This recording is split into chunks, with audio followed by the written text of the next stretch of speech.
RBI ने यानी reserve bank of India ने एफडी से जुड़े कुछ नियम में बदलाव कर दिए हैं। इसमें कुछ नए नियम ऐड कर दिए हैं। तो अगर आप भी एफडी करवाने की सोच रहे हैं पोस्ट ऑफिस में या फिर किसी भी बैंक में, तो ये जो नया नियम है पहले इस नए नियम को ज़रूर जान लें। इन सभी नए नियमों को समझने के बाद ही आपको एफडी करवानी चाहिए ताकि बाद में आपको कोई दिक्कत ना हो। तो आइए जानते हैं इन सभी नए नियमों के बारे में विस्तार से इस वीडियो में। तो अगर आप एफडी कराना चाहते हैं तो इस वीडियो को एक बार ज़रूर देखें, क्योंकि इस वीडियो में नए नियम के बारे में आपको डिटेल में जानकारी देने वाले हैं। और 50,000 रुपये अगर आप एफडी में जमा करते हैं तो आपको 5 साल के बाद में या फिर 2 साल के बाद में कितना इसमें ब्याज मिलेगा और कितना मैच्योरिटी अमाउंट मिलेगा, इस वीडियो में डिटेल में देख सकते हैं। आरबीआई द्वारा एफडी में नया नियम लागू क्यों किया गया है? तो आरबीआई ने नया नियम इसलिए लागू किया है ताकि जमाकर्ताओं को ज़्यादा सुविधा मिल सके और उनका पैसा 100% सुरक्षित रह सके। कई बार बैंक या दूसरी जो वित्तीय कंपनियां हैं, पोस्ट ऑफिस है, ये सभी जो है एफडी से जुड़ी जानकारी सही समय पर नहीं देती थी, जिससे ग्राहकों को काफ़ी ज़्यादा परेशानी होती थी। अब इन नए नियमों से ज़्यादा क्लियरिटी बढ़ेगी और लोगों को अपने इन्वेस्टमेंट पे ज़्यादा कंट्रोल रहेगा। आरबीआई द्वारा एफडी से जुड़ी जो नया नियम लागू किया गया है उसमें सबसे पहला नियम है कम इन्वेस्टमेंट पे भी यहाँ पे बिना ब्याज के पैसा निकालने की सुविधा। अगर आपने 10,000 रुपये की एफडी करवाई है और 3 महीने के अंदर ही आपको पैसा निकालना है तो आपको बिना किसी ब्याज के ये रकम निकालने की यहाँ पे अनुमति होगा। पहले इस तरीके का कोई नियम नहीं। तो नए नियम में अब कम पैसे के एफडी करवाने वालों को यहाँ पे ज़्यादा राहत दी गई है। दूसरा नया नियम है 50% एफडी का पैसा आप इसमें से निकाल सकते हो, अब सुविधा दिया गया है। अब एफडी पर जमा की गई राशि का 50% अधिकतम आप 5 लाख रुपए निकाल सकते हैं, वो भी बिना किसी ब्याज के नुकसान के।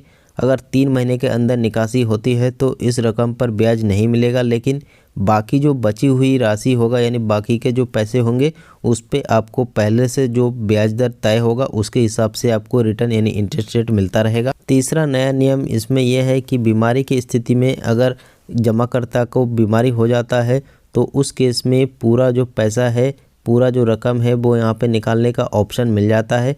अगर किसी जमाकर्ता का तबीयत ख़राब हो जाता है और उसे पैसों की ज़रूरत होती है तो वह अपने पूरी जो जमा राशि है वो निकाल सकते हैं, लेकिन इस कंडीशन में उनको ब्याज का लाभ नहीं मिलेगा, इंटरेस्ट रेट उनको नहीं मिलेगा। ये नियम उन लोगों के लिए काफ़ी राहत भरा होगा जो मेडिकल इमरजेंसी में पैसों की ज़रूरत महसूस करते हो। उनके लिए यहाँ पे एफडी से पैसे निकालने की सुविधा मिल गया है, पहले ऐसा कुछ नियम नहीं था। चौथा जो नया नियम है वो काफ़ी अच्छा है, क्योंकि अब जो एफडी की मैच्योरिटी है उसकी जानकारी पहले से ही इन्वेस्टर को देना होगा। अब एनबीएफसीएस और हाउसिंग फाइनेंस कंपनी को ये सुनिश्चित करना होगा कि वे एफडी के मैच्योरिटी से कम 2 हफ्ते पहले ही जो इन्वेस्टर है उनको सूचित करना होगा।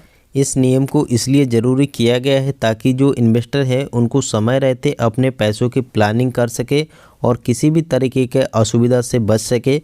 तो ये जो नया नियम है वो काफ़ी अच्छा है। ये जो आरबीआई द्वारा नया नियम लागू किया गया है, क्या सभी बैंकों को ये नियम पालन करना जरूरी? आरबीआई ने बैंकों और एनबीएफसीएस को इन नए नियमों का पालन सख्ती से करने के लिए निर्देश दिया है। अगर कोई भी बैंक या वित्तीय संस्थान इन नियमों को नज़रअंदाज करता है तो उस केस में उन पे कार्रवाई भी हो सकता है। बैंक में या फिर पोस्ट ऑफिस में अगर आप एफडी करने जा रहे हैं तो कुछ पॉइंट हैं उस पे आपको ध्यान देने की ज़रूरत है। तो पहला जो पॉइंट है वो एफडी की जो ब्याज दरें हैं वो अलग अलग बैंक में अलग अलग हो सकता है, इसलिए पहले सभी बैंक में या फिर पोस्ट ऑफिस में देख ले कि कहाँ पे आपको ब्याज दर ज़्यादा मिलता है, और यह भी देख ले कि बैंक या एनबीएफसी आरबीआई के निर्देशों का पालन कर रही है या फिर नहीं कर रहा है। उसके बाद में ज़रूरत पड़ने पे आपको विड्रॉल के नियमों को अच्छे से समझ ले ताकि बाद में किसी प्रकार का दिक्कत का सामना ना करना पड़े। बैंक या पोस्ट ऑफिस एफडी होता क्या है? तो फिक्स डिपॉजिट एक सुरक्षित इन्वेस्टमेंट विकल्प होता है जिसमें आपका अतिरिक्त जो सेविंग्स है उसको एक निश्चित समय के लिए बैंक में या फिर पोस्ट ऑफिस में आप एफडी कर सकते हैं। एफडी पे आपको एक निश्चित दर से ब्याज मिलता है जिससे आपका पैसा 100% सुरक्षित भी रहता है और आपको अच्छा रिटर्न भी मिलता है। और ना सिर्फ बैंक बल्कि कई गैर बैंकिंग वित्तीय कंपनियां जैसे एनबीएफसीएस और हाउसिंग फाइनेंस कंपनियां भी आपको यहां पे एफडी करवाने की सुविधा देती है। आप यहां पर भी एफडी करवा सकते हैं।